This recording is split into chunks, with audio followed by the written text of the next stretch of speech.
yo hice como un híbrido, ¿no? No era ni el típico tumor muy malo, ni tampoco era el bueno. Yo estaba ahí como en medio, lo cogimos en la fase de en medio, pero bueno, si te digo la verdad, técnicamente no recuerdo, no sé si es que lo borré o es que nunca quise memorizar qué tipo de tumor tenía. Yo fui como, sí, te lo digo en serio, a mí ahora me dicen, dime exactamente el tumor que tuviste y no te lo sé decir.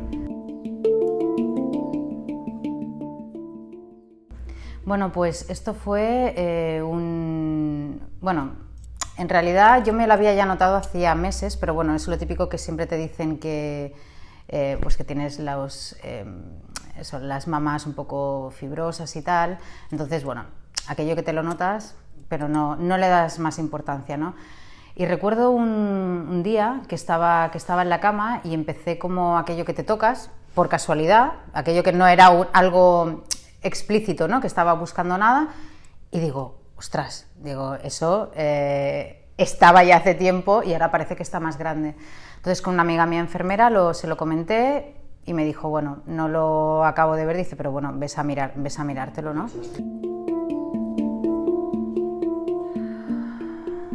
Lo piensas, pero no, o sea, aquello que te pasa por delante, pero en ningún caso integras nada de eso. Sí que es verdad que se activa el miedo, ¿vale? Hay una historia que lo que hace es que realmente pues no puedas dormir, y yo aquella noche pues no dormí, ¿no?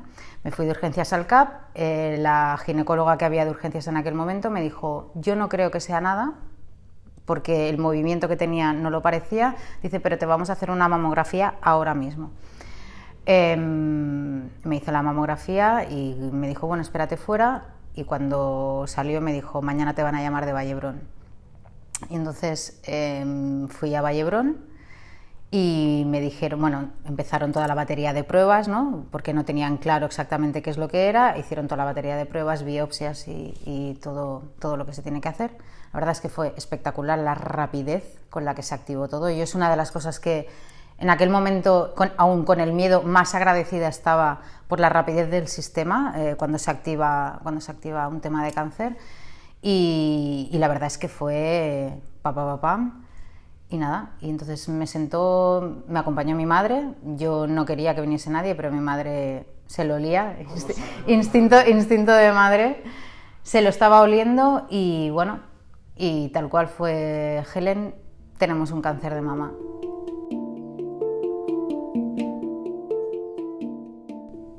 Mira, la verdad, lo primero que pensé fue el ¿no? Es un no me va bien porque yo en una semana me voy a Bali, entonces ahora no me pilla de paso, ¿sabes? Lo del cáncer de mama es algo que no... Y luego, sobre todo, el que no iba a tener tiempo, ¿no? Siempre yo había tenido mucha congoja con el tema del tiempo, es algo que no sé por qué, durante muchos años había estado yo bastante agobiada con querer hacer siempre cosas, ¿no? Por si algún día se me cae una maceta por la calle y se acaba todo. Y en aquel momento dije, Dios mío, o sea, no voy a tener tiempo para poder hacer todas las cosas que quiero hacer, ¿no? Y que son muchísimas. Ese fue mi máximo agobio. Y luego, eso fue durante del 0,5 segundos a 1 segundo, y del 1 al 2 le dije, vale, ¿y ahora qué? Sí, pensé que me podía morir, claro. Pero no me dio miedo el hecho de morirme, sino lo que te digo, el hecho de no voy a tener tiempo para poder hacer todas las cosas, porque ya enseguida te viene la imagen de un deterioro súper rápido, de vas a sufrir, hospitalización, operaciones, o sea, ni siquiera pensé en, una mastectomía radical, no pensé en nada de eso en esos 5 primeros segundos, ¿eh? Luego ya la cabeza ya se empieza a disparar, y sobre todo cuando te empiezan a decir qué es lo que va a pasar. Y bueno, y a partir de ahí pues me dijo, vamos a empezar a hacer estas pruebas, dice, vamos a operar directamente, no vamos a hacer quimioterapia, vamos a operar directamente, y a partir de la operación veremos. Entonces me dijo, es bastante probable que tengas que hacer quimioterapia. Ahí yo fue un no rotundo, en mi caso, dije un no rotundo, y él me dijo, vamos a operar primero. Y así fue. Y el 18 de agosto, el día de Santa Elena, que era mi santo, me operaron. Fue una pérdida parcial. La verdad es que yo recuerdo que, bueno, la noche anterior fue una de las peores noches de mi vida. O sea, recordar aquello y cómo estaba yo aquí, estaban mis dos amigas aquí durmiendo en el sofá conmigo porque yo ingresaba a las 8 de la mañana. Mi amiga enfermera y mi mejor amiga estaban aquí las dos durmiendo, yo estaba en la habitación sin parar de llorar, muy asustada, y estuve hablando con un amigo mío que ha tenido leucemia y bueno, pues la verdad es que él me tranquilizó mucho, me dio una canción para que yo me la pusiese antes de la operación, mi familia estuvo ahí apoyándome y estando conmigo, y la verdad es que yo entré en quirófano pues llorando, ¿no? Muy nerviosa de lo que iba a pasar, porque yo no sabía si me iba a levantar sin mama, no sabía absolutamente nada. Y recuerdo que yo no paraba de llorar, y entonces vino el cirujano, que no era el mismo que me había atendido, sino era un cirujano nuevo, y me dijo, ¿qué te pasa? Y yo le dije, pues estoy acojonada, tío, ¿qué me va a pasar? Y me dice, bueno, soy el doctor Ledesma, ¿no? Que se llamaba, y me dice, ¿tú confías en mí? Y yo le digo, pues mira, es que no tengo otras narices que confiar en ti, ¿sabes? Y me dice, pues tú confía en mí. Y me dice, venga, va, vamos. Y la verdad que esos ojos, recuerdo perfectamente los ojos del cirujano, y esos ojos, bueno, pues me dio esa tranquilidad, y ya cuando desperté, pues ya azules. Sí, azules, y aparte es que era un Jaimito, típico cirujano de estos cachondos, de que te partes. La primera visita que me hizo después de la cirugía, nada más destaparme, dice, ¡no! ¡Por favor! Y a los otros que habían ahí, os dije que esto no tenía que pasar, no sé qué, no sé cuántos. Yo lo miraba, entonces me quedé como blanca y le dije, ¿qué me estás contando? Y me dice, pero que está perfecto. Dice que soy un artista, que ya te lo he dicho. Yo lo primero que sí que es verdad que cuando hice nada más despertar fue llevarme la mano. Vi que había mama. No sabía qué es lo que había pasado realmente, pero sí que había mama. Sabía que no estaba totalmente sin mama. Y entonces había una enfermera que me dijo, jamás he visto unos ojos brillar tanto saliendo de un quirófano como los tuyos. Y yo en aquel momento sentí que estaba todo fuera. O sea, fue una liberación. Yo estaba súper contenta, digo, no sé lo que me ha pasado aquí, no quiero verlo porque yo soy súper aprensiva, no quería ver lo que me había pasado, yo la única sensación que tenía es, ya está todo fuera. Salí del hospital muy bien, una noche, todo bien, llegué a mi casa, estaba toda mi casa llena de plantas, de todos mis amigos que me habían enviado y compañeros de trabajo y todo, y a partir de ahí empezó mi pesadilla real. Sí, el diagnóstico fue muy duro, pero el tratamiento fue lo duro para mí.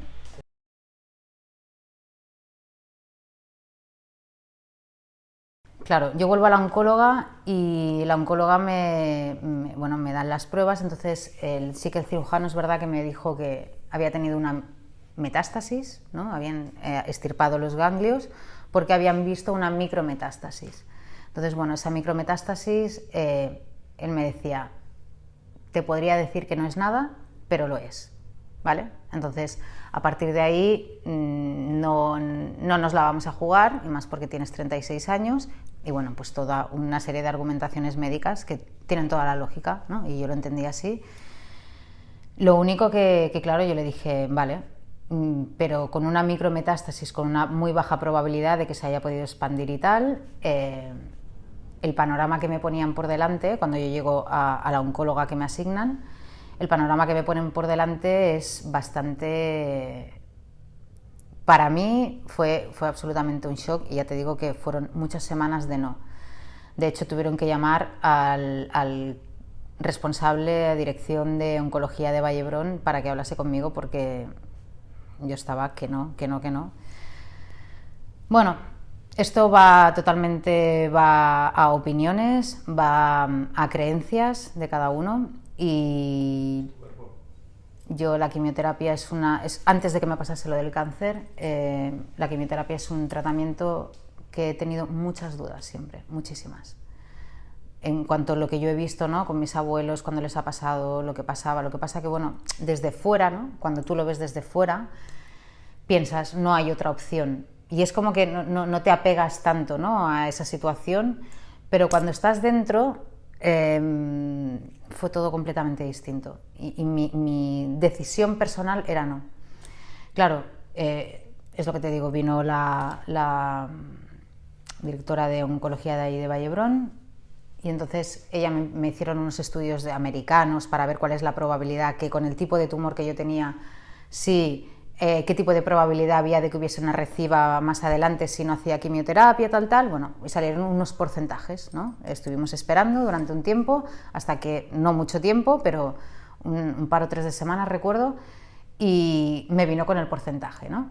Entonces era un porcentaje relativamente alto, ¿vale? Relativamente alto, pero no muy alto, no aquello de, es que no hay opción. También recuerdo que llevé a mi madre, que fue bastante mala idea aquel momento también, porque claro, mi madre era es que no hay nada que hablar, o sea, no hay nada que hablar, lo tienes que hacer y se acabó el rollo. Y claro, entonces sí que es verdad que esa decisión mi madre y yo tuvimos durante aquella época bastantes conflictos, porque es como que yo estaba tomando una decisión no por mí, sino por los demás, ¿no?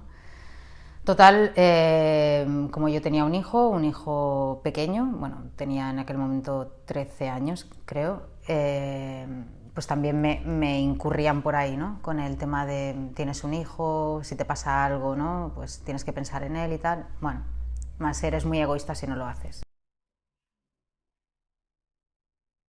Mi hijo lo supo desde el primer día. Y más porque fue cuando, del día de tenemos un cáncer de mama, yo luego entré por la puerta que él se había quedado con unas amigas y claro, nada más entrar por la puerta, él me vio y ya dijo, aquí está pasando algo que no. Y entonces quise ser muy sincera porque no quería que tampoco lo oyese por otros sitios. Y bueno, pues solo él sabe lo que vivió en aquel momento, ¿no? Pasa que mi hijo en aquella época se marchó a vivir con su padre. Yo agradecí eso porque no quería que él viese realmente lo que estaba pasando, pero bueno, también él lo vivió en la distancia, con lo que eso tampoco es fácil, ¿no? Porque ahí ya te haces tú la película y a saber cómo se va la mente y hacia dónde se va. Él no lo pasó bien, sin duda, pero bueno, como preadolescente lo vivió como pudo, ¿no? Pues intentando a lo mejor evitación o no, o prefiero no pensar porque si pienso es cuando me duele, pues cada uno lo hace como puede. Hasta que no hablé con gente que lo había pasado, nunca me sentí entendida, nunca. Y solo la gente que lo había pasado es con la que yo me sentía bien, y solo la gente con la que lo había pasado es las que me dijo, esto no tiene por qué salir bien. O sea, seamos realistas. Y aquí es donde tú te das cuenta que dices, y yo agradecí, yo recuerdo que aparte fue una compañera de trabajo de la escuela donde yo doy clases, que yo no sabía que ella había tenido cáncer de mama y hablé con ella a través de un amigo y tal, y ella fue la que me dijo, prepárate para lo que viene, prepárate porque es muy duro. No, no, pero sí que me sentí mejor de que, vale, gracias, que alguien me está diciendo lo que yo ya estoy viendo, ¿vale? O sea, que es que yo siempre he sido una persona súper risueña, ¿no? Positiva y tal y no sé qué, pero es que en aquel momento no puedes. O sea, es que está totalmente activado todo el sistema de alerta mundial de tu supervivencia, vamos, es que no sabes lo que va a pasar y sobre todo la incertidumbre, ¿no?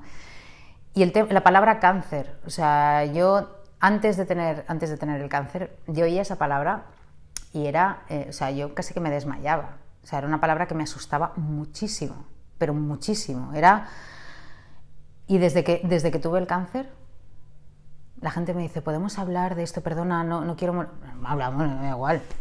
Es que me da igual porque no lo he... O sea, es que no es que le haya perdido el miedo, ojo, no es perderle el miedo, pero sí el entender que el cáncer es como cualquier otra enfermedad que hay, ¿vale? Porque es que hay muchísimas enfermedades y cuando entras en un hospital y estás tiempo allí, realmente te das cuenta de, sí, los oncológicos somos una cosa, pero es que en el hospital hay muchísimas cosas más y los sanitarios y las personas que trabajan en hospitales te das cuenta que es que nos pueden pasar un montón de cosas, simplemente que el cáncer pues hay una extensión mucho más amplia y se conoce mucho más y sobre todo por todo lo que impacta a nivel físico en la persona y lo que produce, y bueno, pues depende de qué tipo de cáncer, desgraciadamente hay un nivel de mortalidad bastante más alto, ¿no?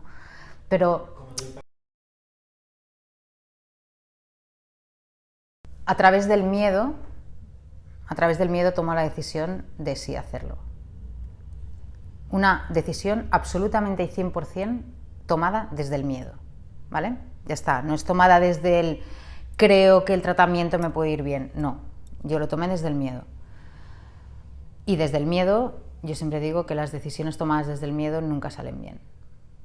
Bueno, ¿qué pasa? Yo empiezo el tratamiento, lo empiezo muy positiva porque la verdad es que el apoyo que yo tuve fue, no lo sé, yo en aquel momento no es que me sentí querida, es que me desbordaba todo el tema, ¿no? El apoyo que yo recibí de amigos, ex compañeros de trabajo, alumnos, bueno, es que fue absolutamente brutal, la familia, todo.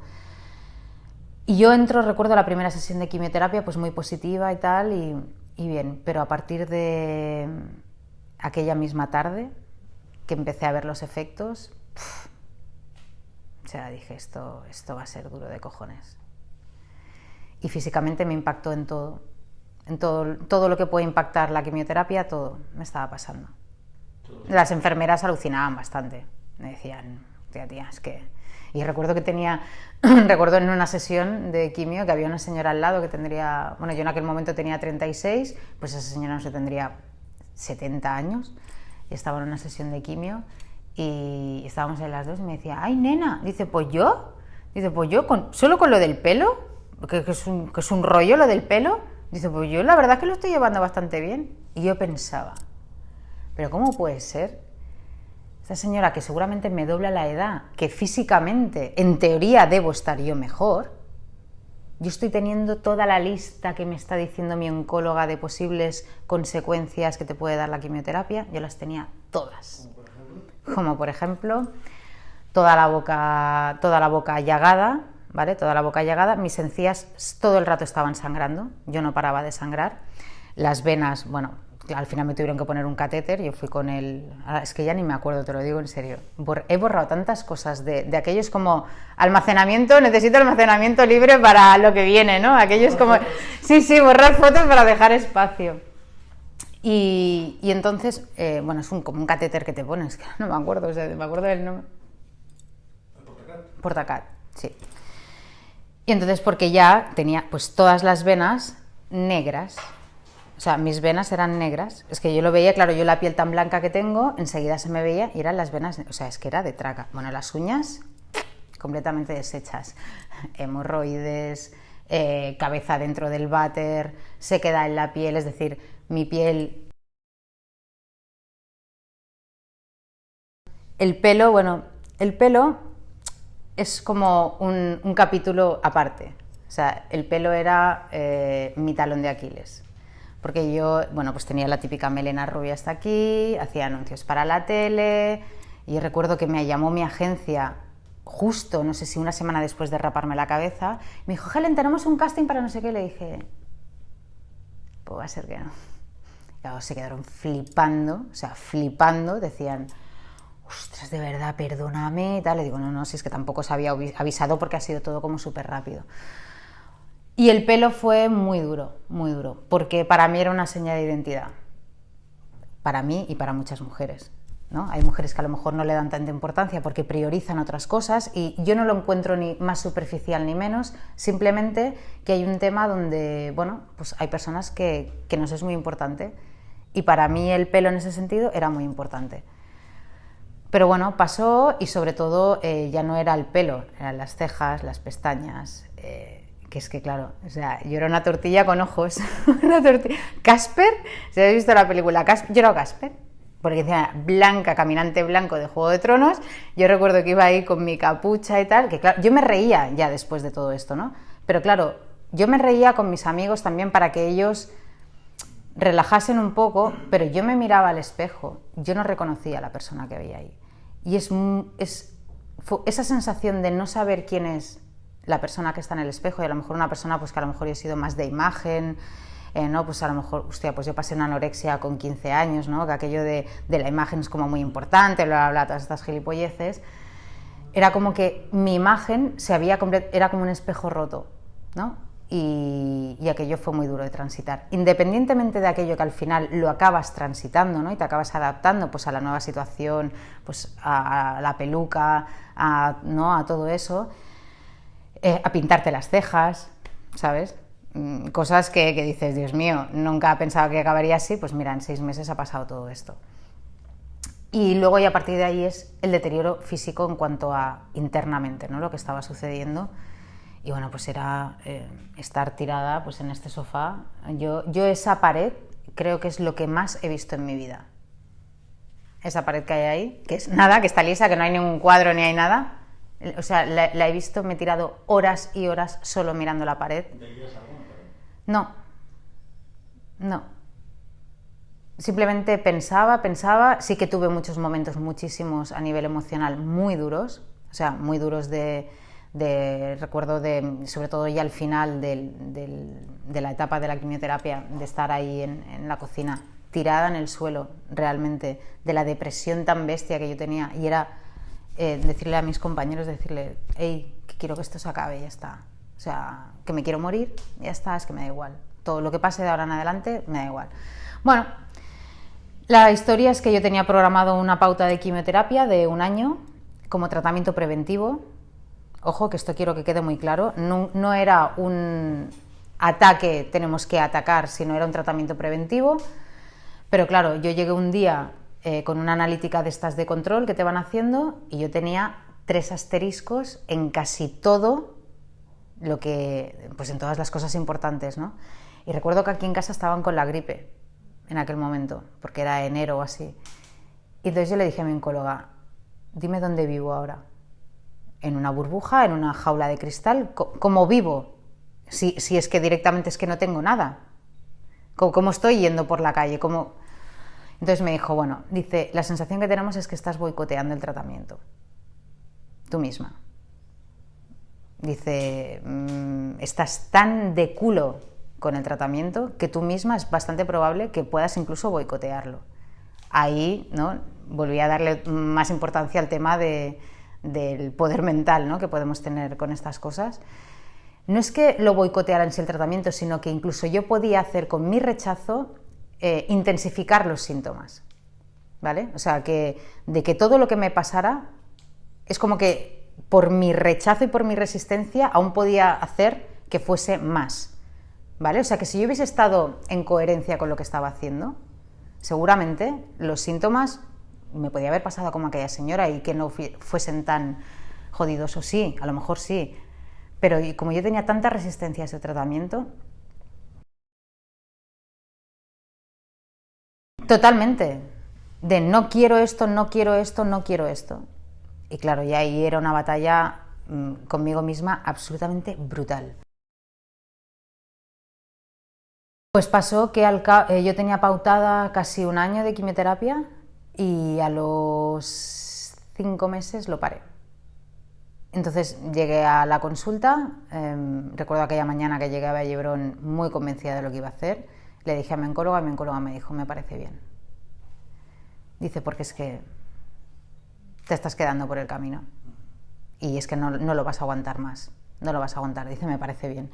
Y entonces seguimos con el procedimiento, ¿no? Y me dijo radioterapia, todo era tratamiento preventivo, ¿eh? Y esto quiero que quede muy claro porque para mí cambiaba mucho las cosas. No quiero saber lo que es cuando estás con el tumor dentro, ¿vale? Cuando estás con el tumor dentro tienes que encontrarte en esa situación, ¿vale? En mi caso es lo que digo y lo que he dicho antes, yo cuando salí de la operación sentí por dentro que estaba limpia, que estaba bien.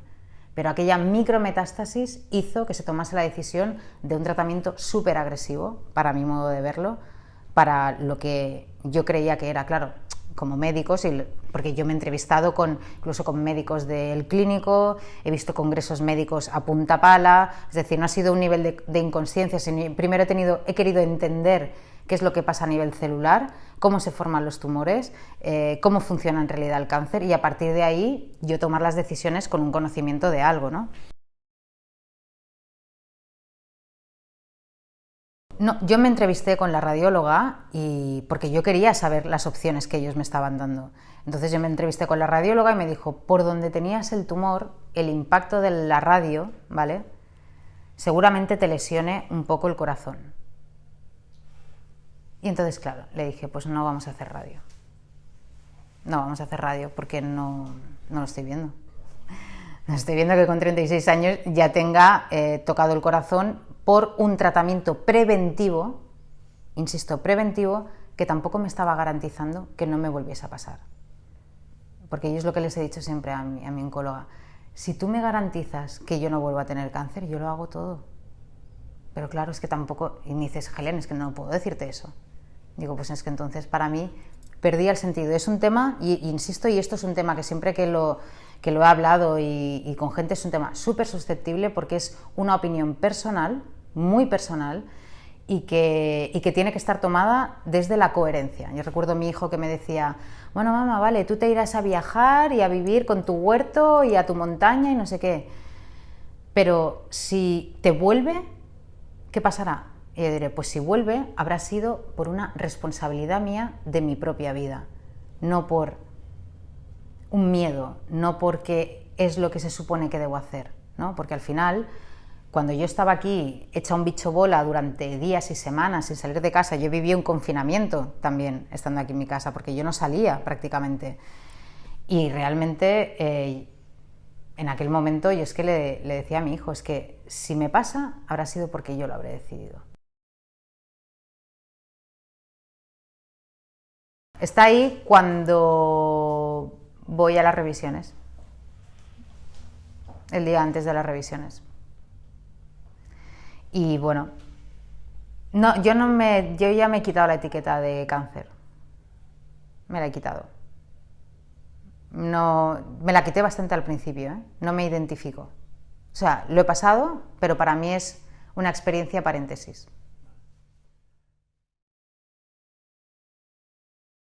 Viene luego el tratamiento hormonal.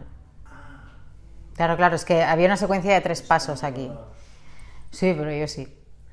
Yo sí. Y ahí también fue una decisión que después de mucho investigar, de hecho estuve hablando con un oncólogo muy, muy prestigioso, en plan amigos, ¿vale? No voy a decir el nombre obviamente porque, porque me mata, pero él me lo dijo, me dijo, como médico, porque yo le llevé todo el historial, le llevé todo lo que me había pasado, y me dijo, con el tratamiento hormonal, hablábamos, y me dijo, hombre, como médico te diría, hazlo. Como amigo y como persona, y me hizo... Y no lo hice.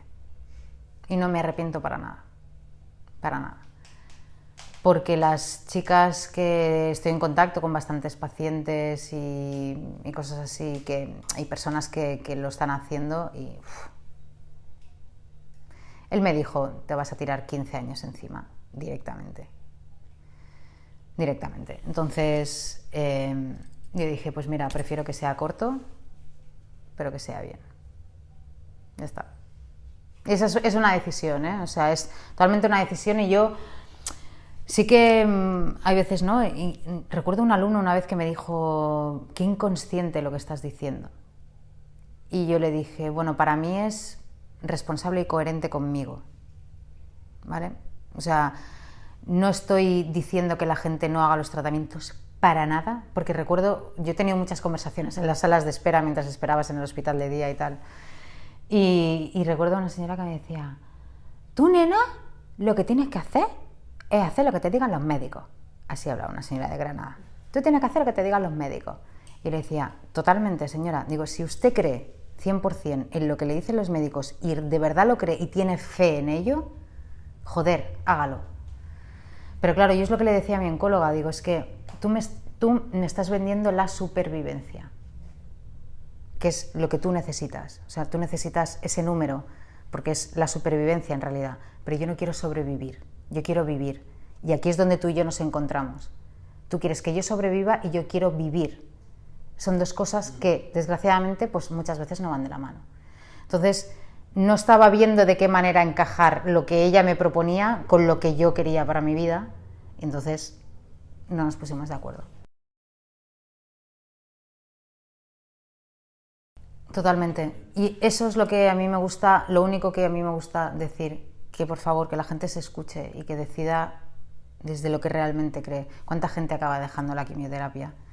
Porque es que dicen es que ya no puedo más.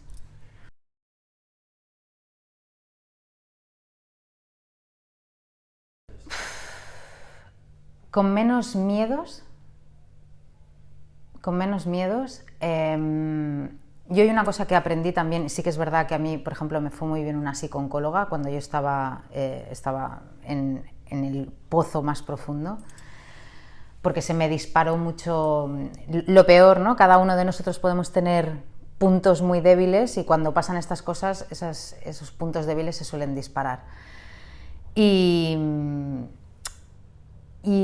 en una conferencia también escuché a alguien que dijo una vez, una mujer si sobrevive al cáncer de mama, lo mejor que puede hacer es coger su vida y darle una vuelta a 180 grados. Es decir, algo tiene que cambiar en esa vida. Y yo eso es lo que hice.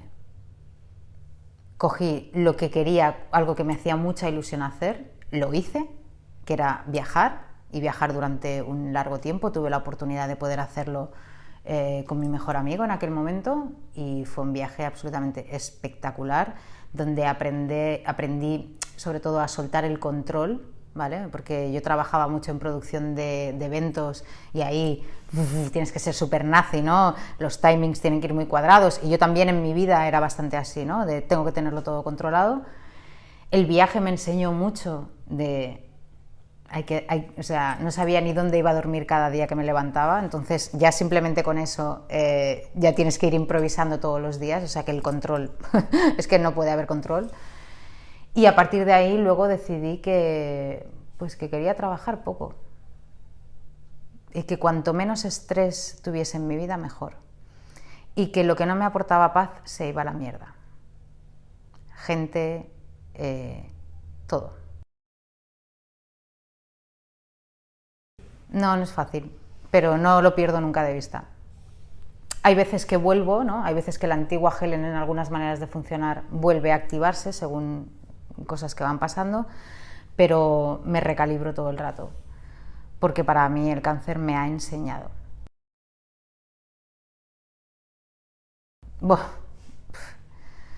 Me ha enseñado sobre todo que el miedo a ese a no tener tiempo que yo tenía, que era como algo, incluso pues me lo llegué, no sé, aquí, me lo llegué a tatuar aquí, time, ¿no? Porque tiempo era como, el tiempo, ¿no? Todo tiene que ser ya, todo, no. Es como de, pues ¿quieres hacer esto? Pues hazlo, ya está, pero hazlo ahora.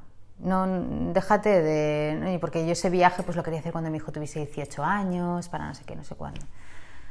Pues lo hice cuando tenía 16.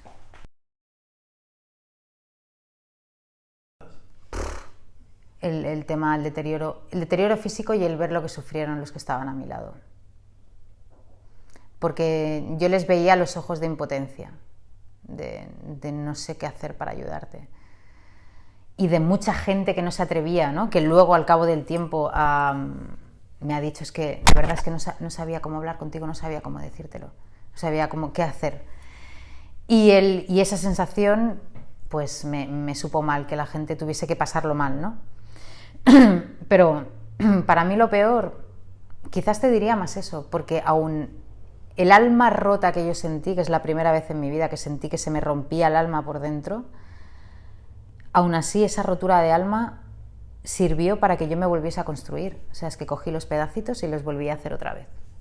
Me costó bastante, pero un viaje a México me enganchó a la vida otra vez, porque me había desenganchado totalmente.